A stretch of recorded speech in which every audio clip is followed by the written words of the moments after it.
Right.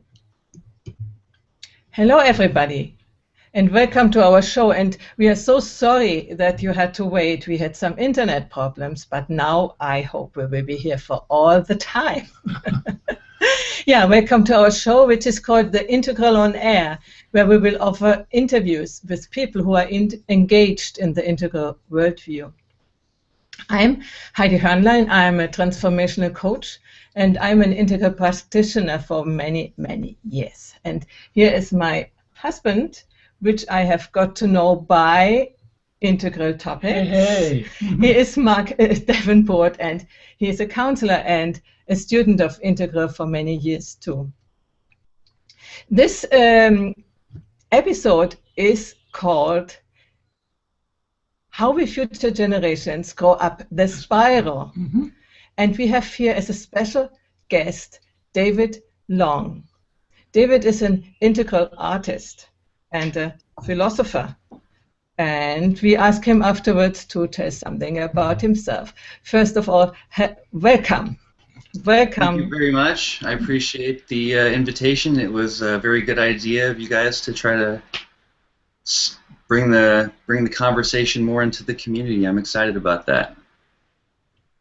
What would you like to tell people who don't know anything about you, for starters, as an introduction?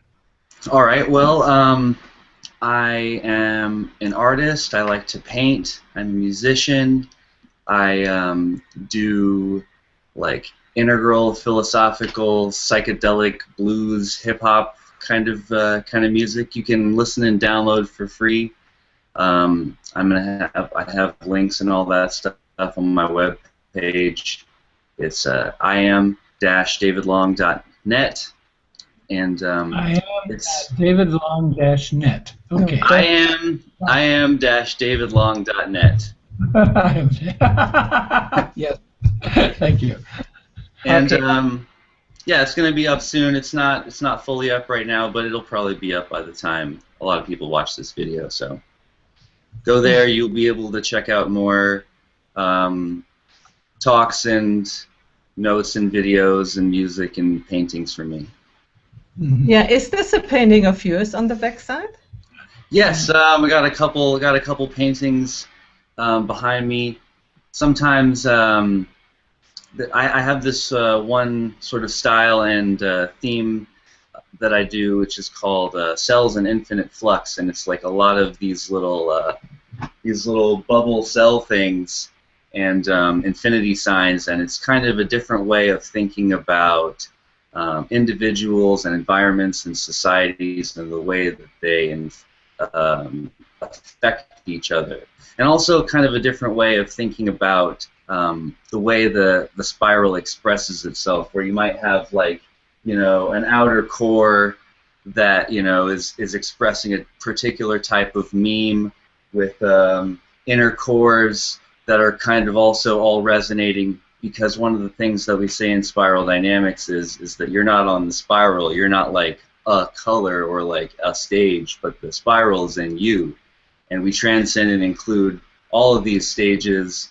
and we're a colorful, exploding, dynamic, unique kind of thing in flux, not just a hard and fast yellow or green or blue or whatever it may be. All right, that's great. I can see there's more programs already lining up here.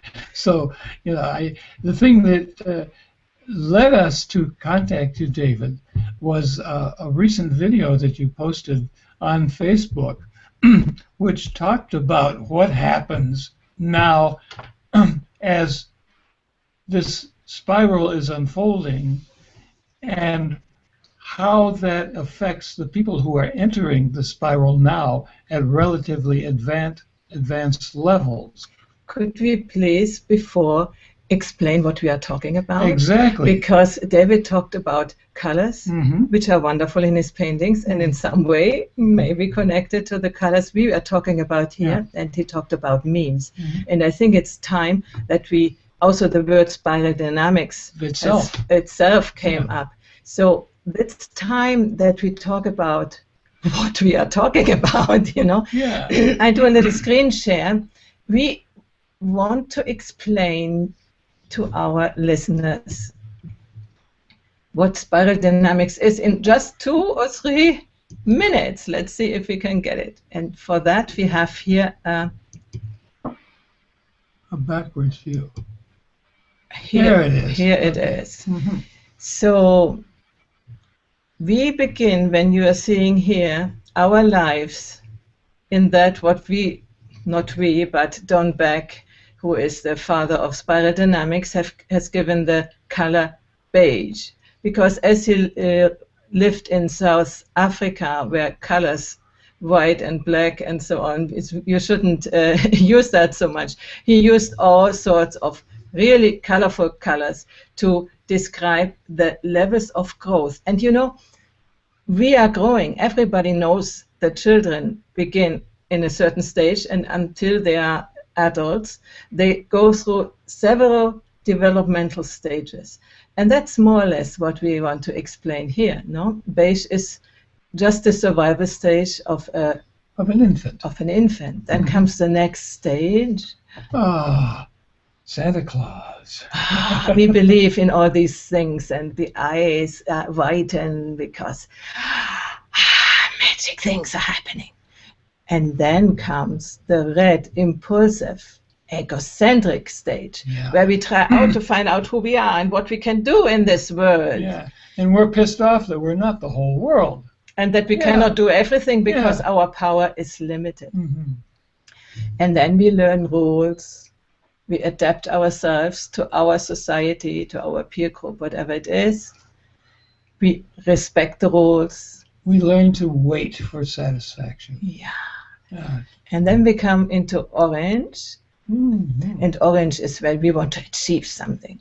We are individuals and we can do whatever we set out to do. We are rational. We can think our way through problems. We can manipulate the world with science and technology. Yeah, and this, talking about ages, which we didn't so far, this is more or less teenagers are going into this stage. They can get into this. They can get into that stage. Yes. And then comes the next stage we want to talk about. It's the green stage, the egalitarian stage.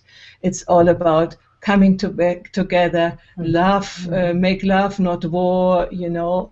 These, you might have heard all these terms. Yeah, all marginal groups are included. People who used to be left out of consideration are now part of our care. Yeah.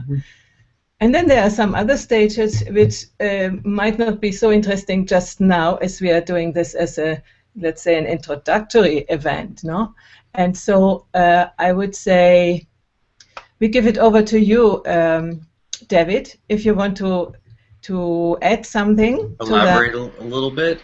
Yeah, well, the important thing to remember is that the spiral doesn't just apply to individuals and their own personal growth, but it applies to societies and the development of ideas through time as well.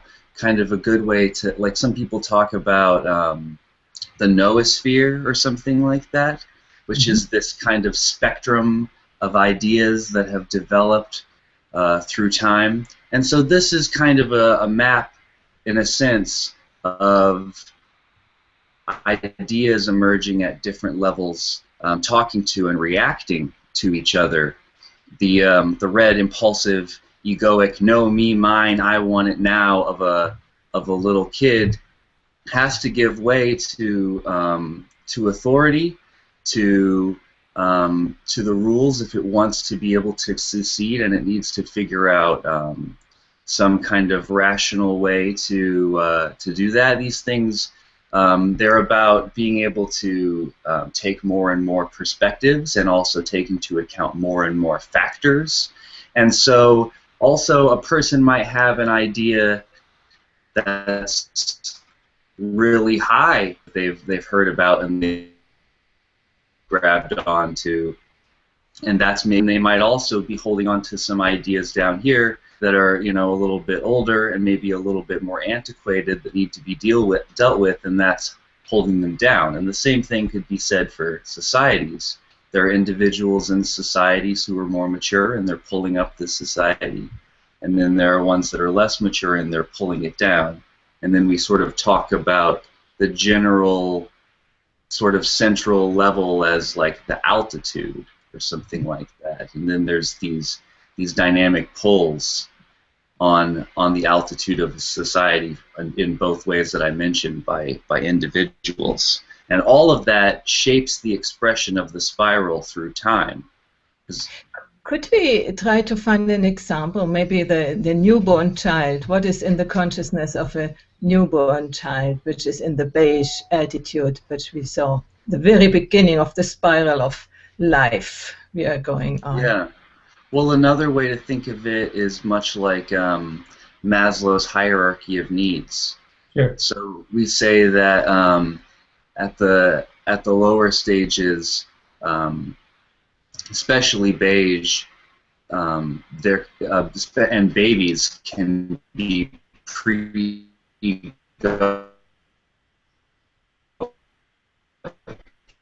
they You need to repeat that, David. developed a concept. You need to repeat that. This was breaking up. Oh. Yet they'll hide and think no.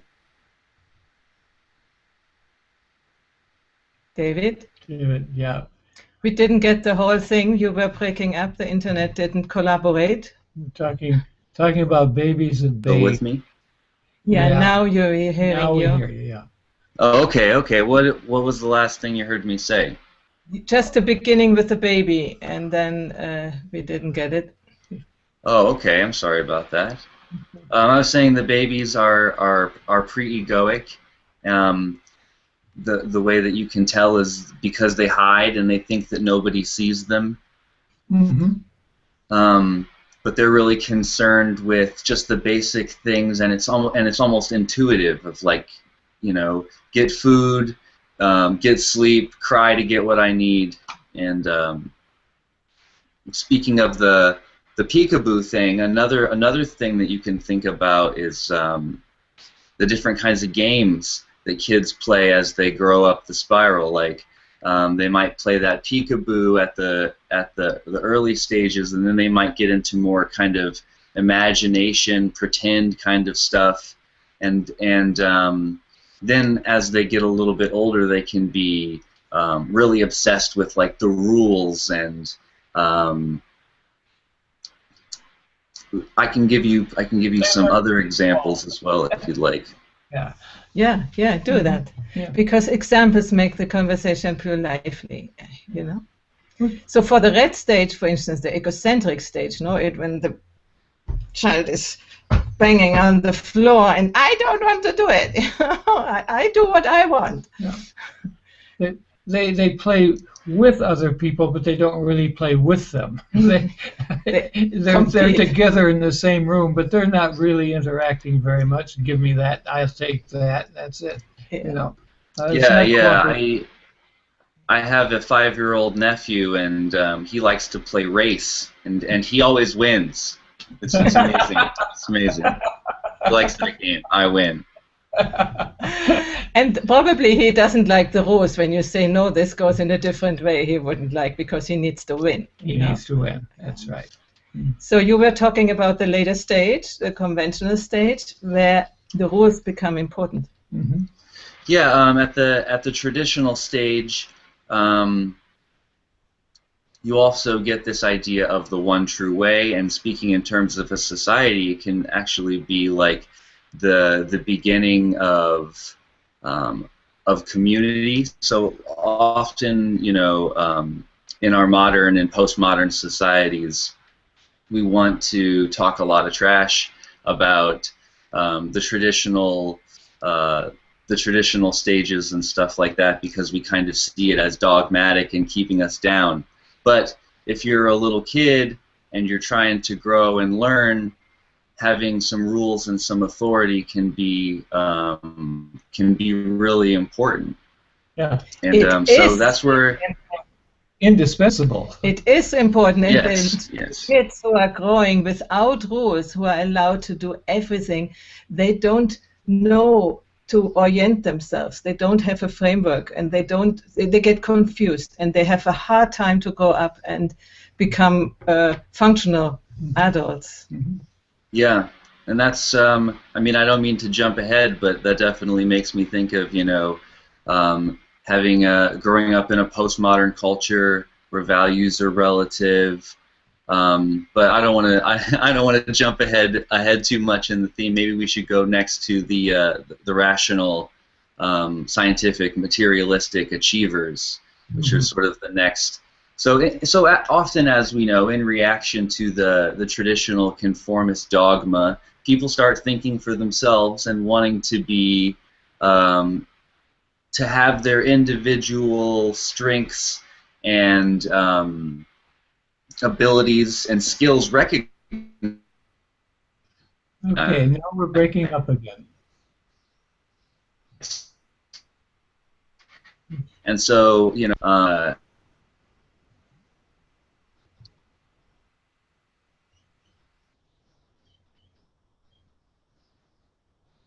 now you're gone, David. You might not even hear us. Yeah. This internet. So one of the main themes is the rational stage. The main themes of the rational stage. I can. Are you coming? And I do. There you are. There you are. Yeah. Oh, good. You were away. So we started to fill in. Okay, go ahead. We were talking about the rational stage. All right. So where are we now? Okay. Are we still on the rational stage? Actually, it was right at the beginning of the rational stage that you dropped out. People want to be right for their own in their own selves, as their own authorities. Yeah.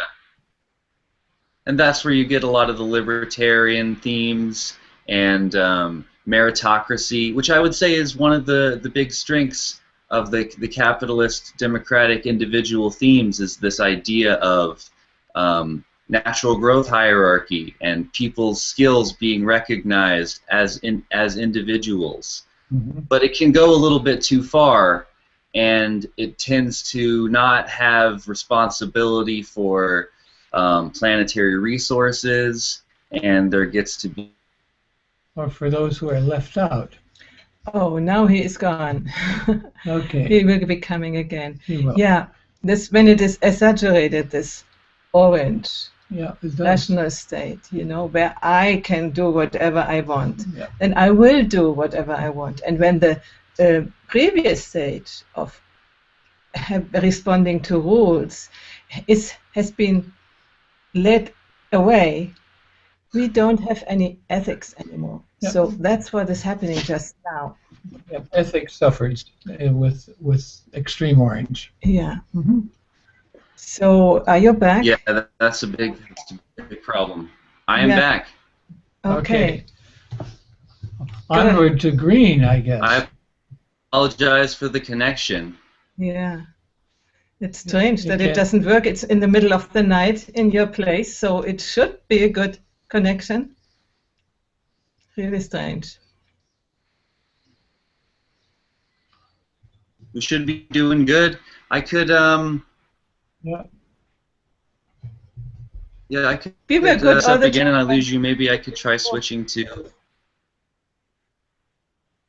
No, you go ahead and so let's try on, to go on. Are we on modernist Let's now? go to green. So, so in reaction to the very modern, very rationalist, and often, you know, this very sort of white people conquering kind of style, need to appreciate diversity. These value systems that we have are relative, and all of culture is just a game that we're playing. And so they construct a lot of tradition, a lot of culture, especially because they see a lot of it as really negative and unhealthy, and they try to. They also start to see that What's that?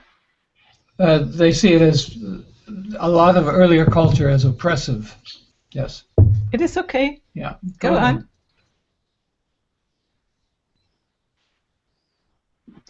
Yeah. Yeah. So they see it as oppressive, and they want to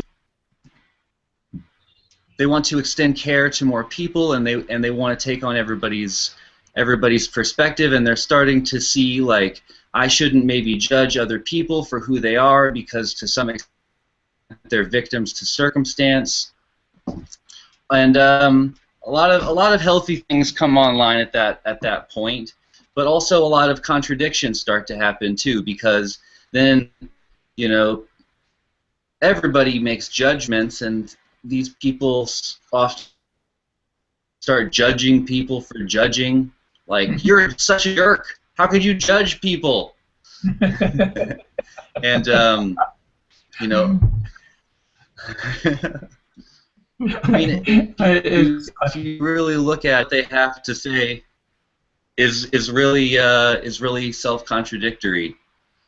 But that's because they're taking into account all of these multiple factors, and to some extent, you know, I think some of the healthiest versions of green say, I don't know. You know, they're very like skeptical and Socratic in that way. Like, well, I don't know. And I think at the next stage, at the integral stage, we start to integrate diversity with discernment. So not only do we realize that culture talks about things in relative terms, but there also are objective facts in the world, and there are, you know, personal feelings and experiences that people really did have. Mm-hmm. You know, and that needs to be big picture, objective, or absolute truth to really speak about. And so they start to take into account and incorporate all these factors.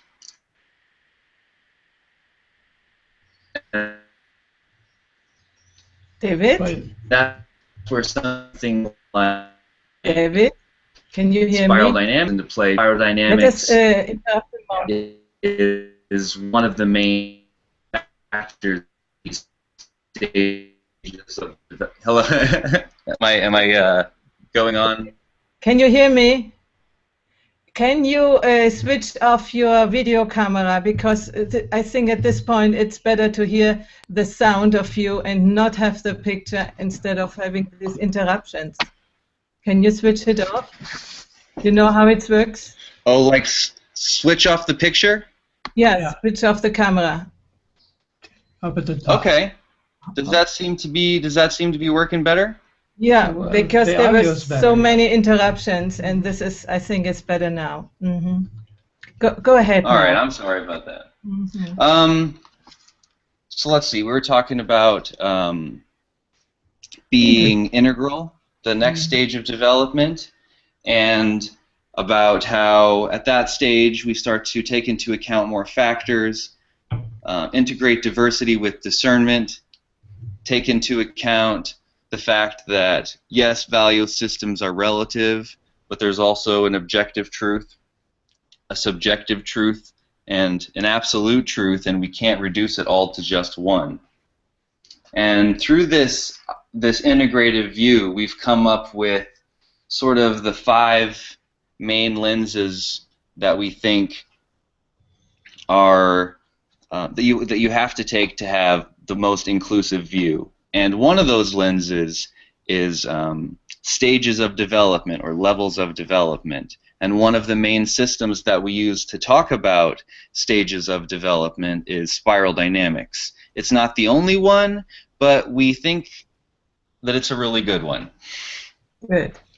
So this is what we are talking about today, about spiral dynamics. And at the beginning we showed you the chart, yeah, about that. And we want to talk about how future generations will go through these spirals and how this is the expression, for instance, of the red, the egocentric state, of the other stages. We know how they are now, but you had some interesting ideas about how they can develop in the future, or show in the future. I wouldn't Express say themselves. Express themselves. Yeah. I wouldn't use the word develop here. Yeah, okay. Yeah. Well, I was watching this video that I saw on my Facebook, and I forget his name exactly. It was Zachary something, and he was at some kind of an integral conference, and he was talking about spiritual singularity and how in the future, if we had an integral society, that sort of kids would just like grow up and boom, they would just like be enlightened so fast because their parents are enlightened. Yes. And they would just see it in their parents' eyes, and boom. But if you know anything about spiral dynamics, you know that's impossible, because everyone has to start at stage 1 of development. And I mean, I think right now they say that they're only 1%-ish, 2% of the world's population is at these higher stages of development. Most people are probably gonna taper out around, blue, orange, and green. It takes a lot of time and a lot of work to develop through stages of development, and maybe it could be true that if you had an integrally informed society, they would set it up to, in a way that would encourage and foster your growth and development. And I think we would try to do that. But also at the same time, if you had a society that was working really well with top-down integrated leadership, I would also imagine that most of the population probably there's not struggle, then there probably won't be the need for growth. If there's not pressure, if there's not these forces that move us, then I don't know. And if it was the tradition, if it was the modern way of the society, doesn't that change our idea of the spiral in the first place? Because there will be traditional people, orange academia in our academic systems. They will all be indoctrinated into integral education. Mm-hmm. So what does it mean to even talk about our modern or traditional themes in an integral worldview? I think we can take this down from the integral into present time, where we are not yet in an integral society. When, for instance, our green culture, green egalitarian culture, is quite spread in America and Northern Europe, and children grow up with parents talking about these things all the time, that everybody has his personal truth, and it's no truth is for everybody, and we have to care for all the creatures on the planet. We have to be very inclusive and not exclude anybody. Yeah, and then they have political oppositions, and little children go to the demonstrations and shout, and so they get a certain vocabulary, yeah, which they grow up, and it seems to belong to the stage of their parents. I mean, it belongs, the vocabulary. But the child, where is the child? Yeah. Well, one of the big problems is that the way the inflection happens through the stages. For example, at the really early, like, tribal kind of stages, in our postmodern society, there's some really healthy things going on. Like, for example, you probably won't have racism. That's gonna get curtailed real quick.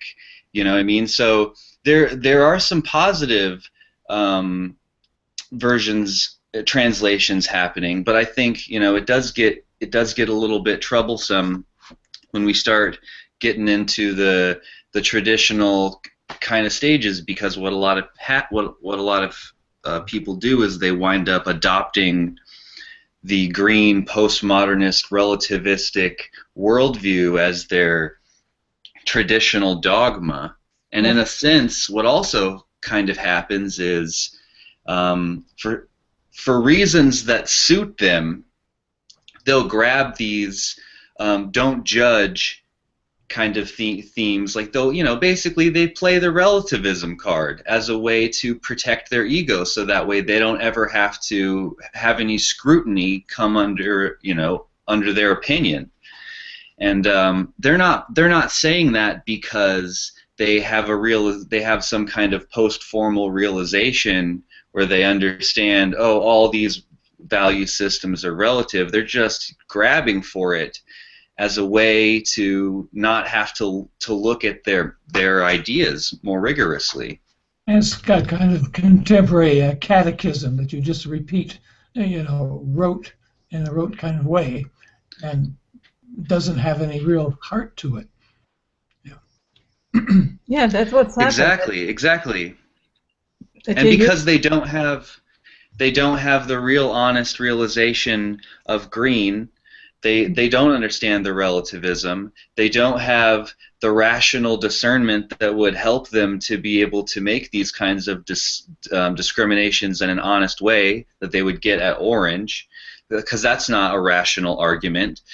They don't have the real lessons that you would learn at a traditional stage, which is to sacrifice my ego now for something bigger and greater. Because you don't really learn that in postmodern values. It's all relativism and don't judge and my personal adventure. It can be very, very narcissistic and very, very kind of touchy-feely. And it's all about me, and I have the permission, because I have these adapted worldviews, and then it gets consolidated into a tradition. This is wonderful. So you talked into a box. Yes. Yeah, you talked about that.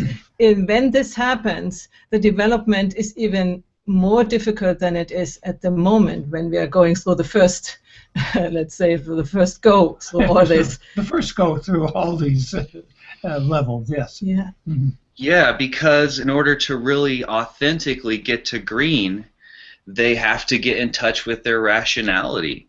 Mm-hmm. And they have to get in touch, before they can really do that, they have to let go of their ego a little bit and take on to the possibility that they could be wrong, that there's something more than them. I mean, one of the main things that I'm interested when I first meet people is I ask them if they grew up in a traditional home. Because I grew up in a really Christian home, and one of the things that I find from a lot of the ex-Christian integralists is when I talk to them, they care a lot about truth because they grew up in a really dogmatic view, and so they've had to work real hard in the rational stage to play catch up. But when they get to integral, they care about truth because they really want to be good. Mm-hmm. Which is, to me, like a very traditional conformist kind of view. It's like, well, if I'm not going to serve this small understanding of God, I'm going to serve God as God, what God really is. You know what I mean? And so you get this higher metaphoric, cosmocentric kind of religiosity with a sort of rational flavor to it. Underpinning, yes. Mm-hmm. And teal can be kind of dogmatic. I feel like it's a good kind of, it's got some green in there, but it can also be like, I think it's going to be the new tradition, and when that happens, I think the spiral as we know it will fundamentally change. It's in its expression. If you think about how it's changed all the way up until now, it's kind of just been, it seems like adding layers and building and, you know, like correcting the lower levels, but I'm really interested to see what happens, you know, when we move as a society with our leadership into second tier.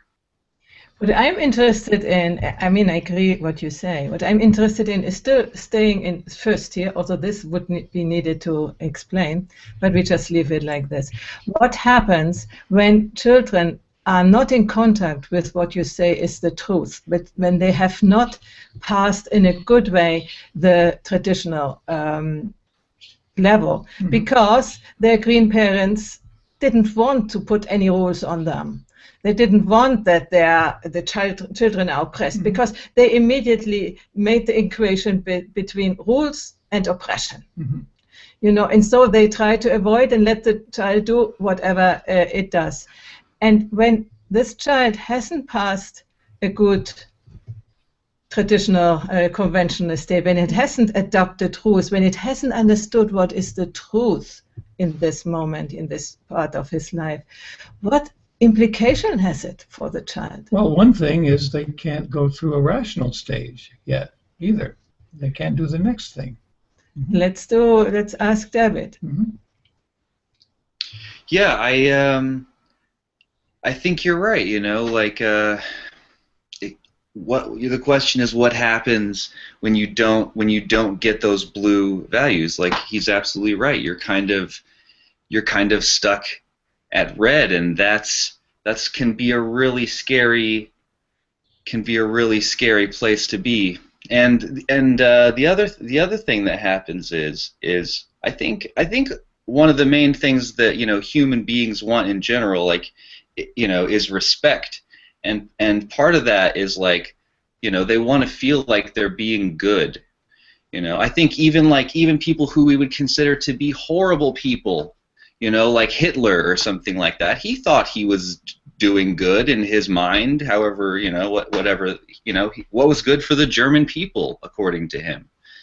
So I think, you know, when you're raised in a postmodern culture where values are totally relative, and you're trying to have kids and they want to be good, but good is nowhere to be found, what do you do? Well, like you say, you know, you do whatever you do, and one of the main problems, you know, as a philosopher thinking about morals and talking to, like, the average person about it, is that most people don't actually have a moral code. What they have is post hoc justifications for whatever it is they decide to do. They make it up as they go, basically. And I struggle with this. Especially this is kind of one of the main things I started thinking about when I was kind of going through my existential awakenings and the breaking downs of the old, coming from that those heavy traditional themes, like me and my first wife, we were virgins and we had only been with each other, and to me I found a lot of value in the idea of, you know, certain beliefs, even if they were only true as self-fulfilling prophecies or something like that. What kind of values do we project onto the world, and how do we live in a way where we can find that kind of balance between, you know, freedom and responsibility? You know, sex and psychedelic drugs are like good examples of these things that people take for granted, and, you know, they turn them into just the most base expressions of, oh, this feels good, or oh, I see flashy colors, or something like that. And the sad thing is that they fail to find the real treasure inside of the, you know, the psychedelic realization, or the deep connection, the deep spiritual connection with another person. You know what I mean? When it's just bumping and grinding, I don't know how much real fulfillment you're gonna find in that. And I think that's why so many of these people who are raised in the the green culture are so desperately seeking. Yeah. Yeah.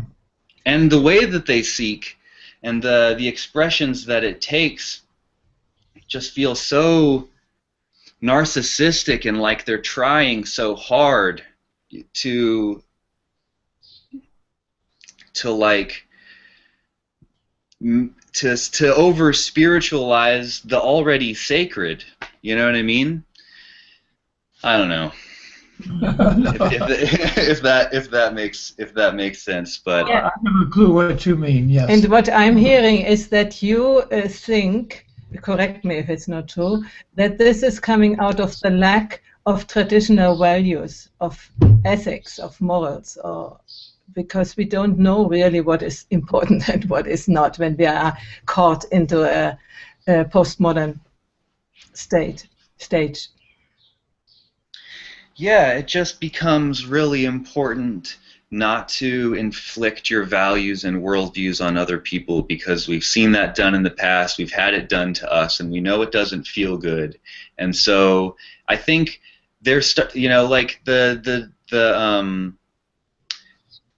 they have this, it's so paradoxical because they have this huge ego, but it's also, dissolving to some extent. So they can be really narcissistic, but they can also be really detached. Mm-hmm. And I think they're just trying to figure out what they think at that point. You know what I mean? Okay, I think we all are trying to figure out what we think, and Don't make me too green, David. Be careful. Green is beautiful. Green is beautiful. I think we get frustrated with green sometimes because they're so close. Yeah. Yeah. It's like we agree about so much stuff. Mm-hmm. Just, I wish you would stand up for it more. I wish we could make better judgments about the things that we say that we care about. Yeah. so we need to wrap up a little bit now. And as we are talking about children and the future generation, we landed in green and the green parents who try to avoid their own suffering and their own, growing up through all the stages of development to their children, and try to prevent them from certain experiences. Yeah. For instance, by taking overprotection on them and so on. What could you say to those people to allow their children to grow up in a good way?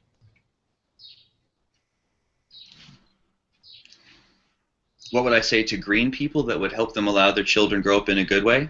Yeah, I think we could finish up here in this way, because I guess that people who are listening to us are at least in green and maybe in orange in the rational state, but I probably think they are in green. So Sure. mm-hmm.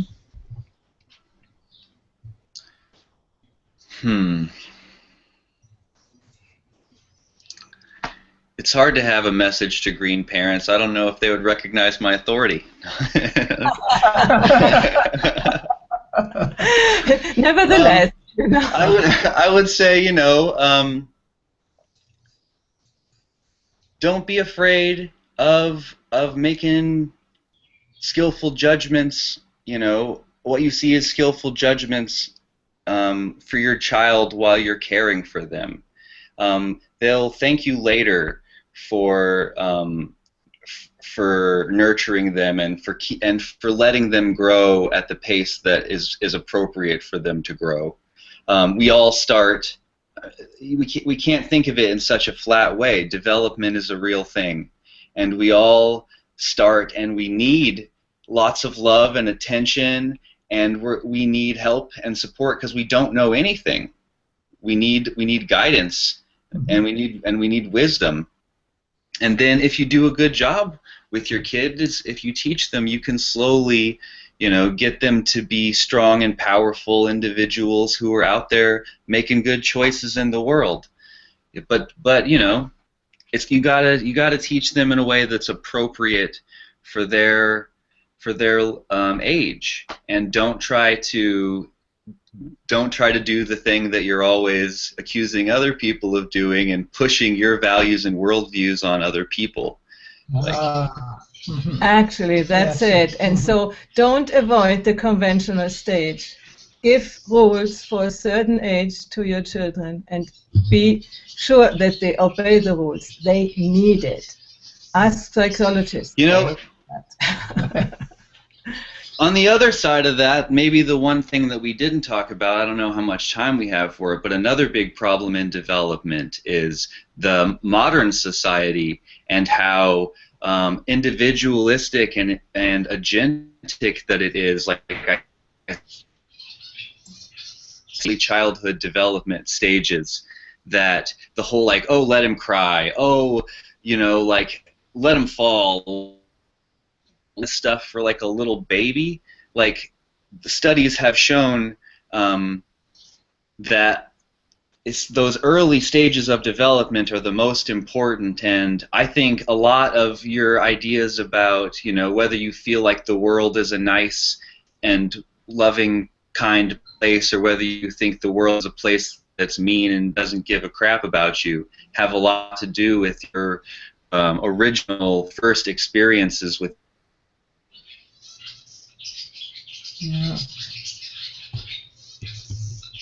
Definitely. Well, definitely. That's good, and I think that's topic for another show. Yeah. Well, there you go. But yeah, you are breaking up, and I think we can take that as a sign that we should finish and wrap up this episode, this first episode, and we will meet another time, David, and hopefully with a better internet connection.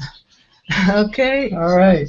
Thanks so much. Thank you so much. Thank you, and we see you again and continue this.